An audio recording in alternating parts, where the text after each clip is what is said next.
अरे सच्चाई पर उतर जालन छुपल रहे रणबिल में। अरे सच्चाई पर उतर जालन छुपल रहे रणबिल में। पूरा इंडिया खातिर दर्द होला ए हमार भाई मनीष कश्यप के दिल में, मनीष कश्यप के दिल में।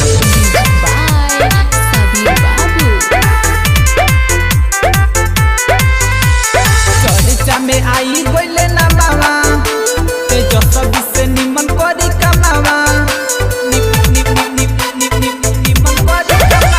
चर्चा में आई बोले ना मामा तेजस्वी से निमन करी कमावा। करतावे लोगवा कोशिश खातिर तैयार।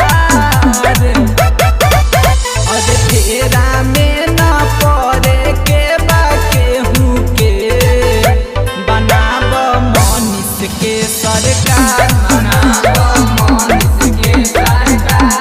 मिली सबका के रोजगार, बनाब मनीष के सरकार। अरे आवेला मजा ईशान किशन के खिलाई देख के। अरे आवेला मजा ईशान किशन के खिलाई देख के। अब बढ़िया बढ़िया नेता के वोट लगेला मनीष कश्यप के रिलाई देख के, मनीष कश्यप के रिलाई देख के। ई नहीं के कर सपोर्ट सा कर इन पे रास हो। नया रोजगार चालू होई बिहार में विकास हो, होई बिहार में विकास हो। ई नहीं के कर सपोर्ट सा कर इन पे रास हो। नया रोजगार चालू होई बिहार में विकास हो। कर न उदास मनवा कर सब विचार। अरे फेरा में न पड़े के बा केहू के बनाब मनीष के सरकार, बनाब मनीष के सरकार। मिली सबका के रोजगार, बनाब मनीष के सरकार। अरे आर्मी के बेटा हो भैया हल्का में मत लिह जा। अरे आर्मी के बेटा हो भैया हल्का में मत लिह जा। सरकार गिराली सरकार जेकर नाम है मनीष पत्रकार।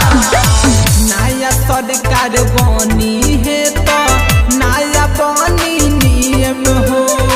भैया मनीष के सुनाए भाई अब की बना दो सीएम हो, अब की बना दो सीएम हो।